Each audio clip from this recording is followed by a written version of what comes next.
పెద్దిరెడ్డి కోసమే నియోజకవర్గానికి సంబంధించి మార్పు జరిగింది. ఏదైతే మొన్న ఆదిమూలం ఎవరైతే సత్యవేడు ఎమ్మెల్యే చెప్పుకొచ్చారో పెద్దిరెడ్డి ఇష్టారాజ్యం నడుస్తోందని చెప్తే వాస్తవంగా ఆదిమూలాన్ని తిరుపతి ఎంపీగా ఇచ్చారు. తిరుపతి ఎంపీ వాస్తవంగా చెప్పాలంటే హ్యాపీగా గెలుచుకునేటువంటి సీటు. ఎందుకంటే తెలుగుదేశం పార్టీ అక్కడ గెలిచినటువంటి చరిత్ర లేదు. తెలుగుదేశం పార్టీ చిత్తూరు గెలుస్తూ వచ్చింది కానీ ఎప్పుడు అక్కడ గెలవలేదు. ఇంతకుముందు కూడా కాంగ్రెస్ గెలుస్తూ వచ్చింది, ఆ తర్వాత వైఎస్ఆర్ కాంగ్రెస్ పార్టీ గెలుస్తుంది. క్రిందసారి కూడా ఎంపీ చనిపోతే ఇప్పుడు గురుమూర్తికి ఇచ్చారు. ఆ గురుమూర్తిని తీసుకెళ్లి సచివేడికి వేశారు. సచివేడులో ఇంకా కాస్త స్ట్రగుల్ ఉంది. గతంలో తెలుగుదేశం గెలిచినటువంటి సందర్భాలు కూడా ఎక్కువ ఉన్నాయి అక్కడ సచివేడు.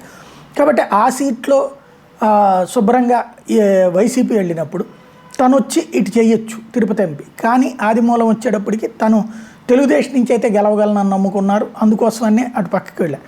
తర్వాత ఇప్పుడు వచ్చేటప్పటికి అక్కడ ఉన్నటువంటి సచివేడు క్యాండిడేట్ అని ముందు ప్రకటించిన తిరుపతి ఎంపీ గురుమూర్తిని మళ్ళీ తిరుపతి ఎంపీ టికెట్ ఇచ్చి అక్కడ వచ్చేటప్పటికి మళ్ళీ కొత్త క్యాండిడేట్ తీసుకొచ్చారు. ఆ కొత్త క్యాండిడేట్ ఎవరంటే పెద్దిరెడ్డి మనిషి అన్నటువంటిది తాజాగా ఈనాడు ప్రొజెక్ట్ చేసినటువంటి అంశం అయి ఉండొచ్చును. అయితే సమస్య ఆదిమూలం ఉంటే అవకాశం ఆయనకే దక్కుండేది.